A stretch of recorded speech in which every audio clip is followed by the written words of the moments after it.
আসসালামু আলাইকুম, স্বাগতম। আজকের ভিডিওতে জানবেন গত এক সপ্তাহে অর্থাৎ ২৭ জুন থেকে ৩ জুলাই পর্যন্ত বাংলাদেশ ও বিশ্বের সবচেয়ে গুরুত্বপূর্ণ এবং আলোচিত সংবাদগুলো।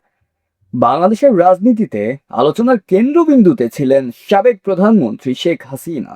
বিদেশে অবস্থানকালে তিনি ২০২৬ সালের মধ্যেই দেশে ফেরার ঘোষণা দেন। এই বক্তব্য নিয়ে দেশজুড়ে নতুন করে রাজনৈতিক আলোচনা শুরু হয়েছে। দেশের উত্তর ও উত্তর পূর্বাঞ্চলে ভারী বৃষ্টি ও উজানের ঢলের কারণে বন্যার আশঙ্কার কথা জানিয়েছে সংশ্লিষ্ট কর্তৃপক্ষ। সম্ভাব্য ক্ষয়ক্ষতি এড়াতে আগাম প্রস্তুতির পরামর্শ দেওয়া হয়েছে।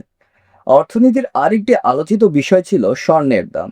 আন্তর্জাতিক বাজারের প্রভাব ও নতুন মূল্য নির্ধারণের কারণে দেশে আবারও বেড়েছে স্বর্ণের দাম। এবারে আন্তর্জাতিক।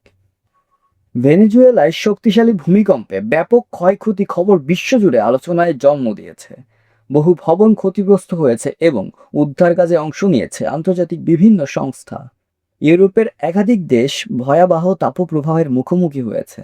ফ্রান্স, স্পেন, ইতালি ও যুক্তরাজ্যে তাপমাত্রা স্বাভাবিকের চেয়ে অনেক বেশি বেড়ে যাওয়ায় স্বাস্থ্য সতর্কতা জারি করা হয়েছে। চীনের বিভিন্ন অঞ্চলে ভারী বৃষ্টিপাত ও আকস্মিক বন্যায় হাজার হাজার মানুষ ক্ষতিগ্রস্ত হয়েছেন। স্থানীয় প্রশাসন জরুরি উদ্ধার ও ত্রাণ কার্যক্রম চালিয়ে যাচ্ছে। এবারে খেলাধুলা। ফিফা বিশ্বকাপ ২০২৬-এর নকআউট পর্বে জমে উঠেছে লড়াই।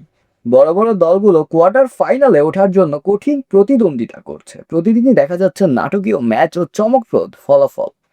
বাংলাদেশ ক্রিকেটও ছিল আলোচনায়। সাম্প্রতিক সিরিজ ও দলের পারফরমেন্স নিয়ে ভক্তদের মধ্যে চলছে নানা বিশ্লেষণ ও আলোচনা। বিশ্বজুড়ে কৃত্রিম বুদ্ধিমত্তা বা এআই নিয়ে নতুন বিনিয়োগ, প্রযুক্তিগত উন্নয়ন এবং নীতিমালা নিয়ে আলোচনা আরও জোরদার হয়েছে। জলবায়ু পরিবর্তনের প্রভাব বিশ্বজুড়ে আরও স্পষ্ট হয়ে উঠেছে।